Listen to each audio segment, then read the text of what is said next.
Hi, this is Chris from Comics, Beer, and Sci-Fi, and I am here with Mr. Dave Aikins, who's quite an accomplished artist, and we just wanted to do a Q&A and ask him a few questions, get to know him and about him and how he got into the industry. So, how did you get into the industry? Which industry are you talking about? The art industry. Oh, the Nickelodeon. art industry. Nickelodeon. Oh, baby. Well, I went to one of those fancy art schools that the kids talk about, and that got me going into commercial art, and I actually ended up working for a illustration studio outside of Columbus, Ohio, and they worked for Hasbro and toy companies and did a lot of that stuff. So I got started there with what we like to call in the industry the world of licensed characters. Ooh. And that kind of got the attention of Nickelodeon. So back in 2001, Nickelodeon called and they said, hey, we have this show called Dora the Explorer. And do you want to do like a little sample illustration for that? See if you want to be a part of that? I said, sure. And who knew? So that started that, and that started working on Dora for, I don't know, we were the next 15 years or so before that. I think Dora's coming back next year. And that just started the relationship working with Nick, and that started working in children's books with licensed characters. And about 20 years plus, 200 plus books later, I am still standing. So there. That's what happens when you don't leave the house. Hey, so I got a question for you. Okay. Did you have any artistic input into the Dora movie? Into the Dora movie? No. Oh, no. I don't have any artistic input into anything with Nick. I do what they tell me, and they're very nice, and I say thank you. And they say, you're welcome, because they're very nice. But no, when you're doing the licensed character stuff for publishing or for products or anything, you are kind of at the very end of the decision-making process normally. When you're not, that's a bad sign, because it usually means that the owner of the license, the licensor, the creator owner has not done all the work, and they don't tend to want to pay you to do the rest of the work, whereas something like Nick has made all their decisions, they've done all that work, they present you with everything, and they say, here, this is what you need to do, keep doing it. So, and when you work on things like movie books and things, they're in the process of making the movie. It's a bit of a pain because you're not working from finished animation. You're looking at storyboards, you're looking at concept art and trying to adapt that into books. And, that's a bit of a pain. But we know that and we're used to it. So when we do like SpongeBob movie books and things, we just have to factor in that little extra bit of time and irritant. But everybody in the publishers, everybody's super cool. At Nickelodeon, everybody's super cool. You'd expect with Random House, the biggest publisher on the planet, Nickelodeon's huge. They're the big leagues. You expect maybe they could be big league kind of, attitudes. And everybody's super pleasant and lovely. So there. They're not making me say this. Anyway, so that's a long answer. That's a long answer. It's a thorough answer. But believe it or not, it's actually a good answer. Thorough. Quite so. So how did you figure out that you wanted to go into illustration in the art industry? What happened where you said, you know what, I'm not half bad at this, and I think I'm going to give it a shot career-wise? Dad was a car designer for Ford.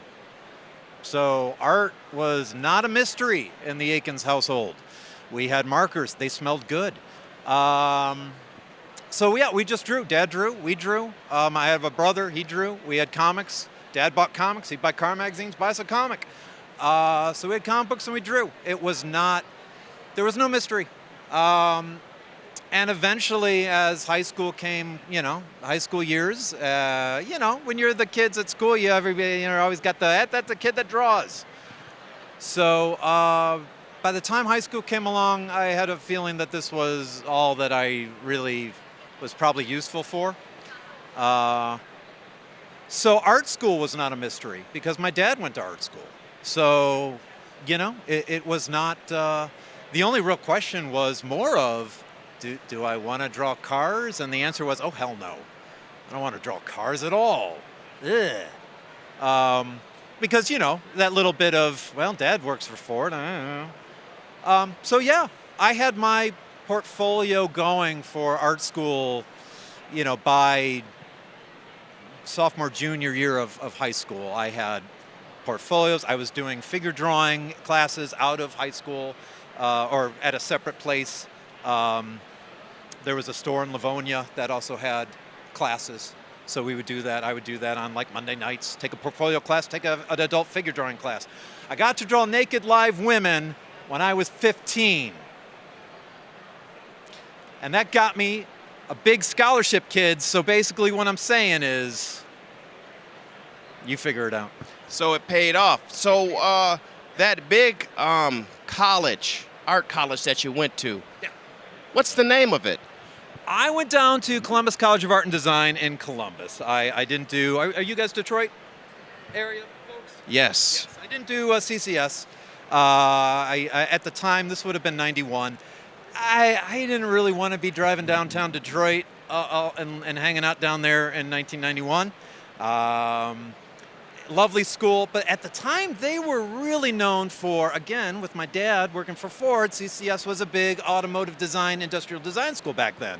I think it's changed. A lot of things have since 1991. I've changed a bit. The hair is going. And graying. Yeah. Where am I? That seemed a good 3-hour drive down to Columbus, and they gave me lots of scholarship money, so I went down there. And at the time, it was a wonderful school. I don't know if I asked you this already, but what are you working on now? What am I working on now? I finished up some Baby Shark stuff. It's weird these days. It's changed a lot over 20 years. It used to be Nickelodeon and these, big things.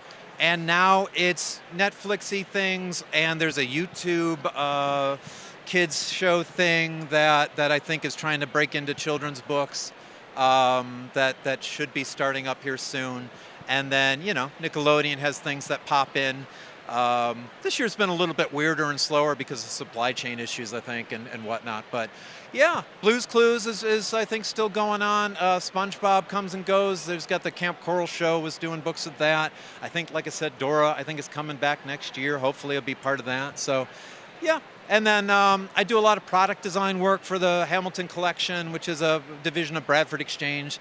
They actually doing a line of monster statues that are licensed through me. So they actually, for once, something has my name on it, and I actually own part of it or get royalties or something. I don't know. It's probably about it. I do commissions and things to take a break and actually, use markers and use the drawing table instead of the computer. So that's fun. Well, all right. I really appreciate your time and your thorough explanations on absolutely everything. Yeah. It's good stuff.